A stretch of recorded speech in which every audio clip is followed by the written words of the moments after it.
Para apoyar el comentario del diputado Snopek, por ejemplo, a cada rato se habla de autoridad competente, pero por ejemplo veamos el artículo 4.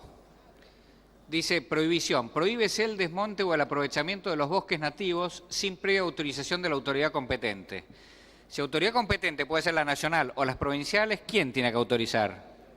Entonces, me parece absolutamente justificada la posición del diputado Snopek y me parece que hay que entender que cuando se habla de autoridad competente se está hablando de las autoridades de aplicación provinciales y no de otras.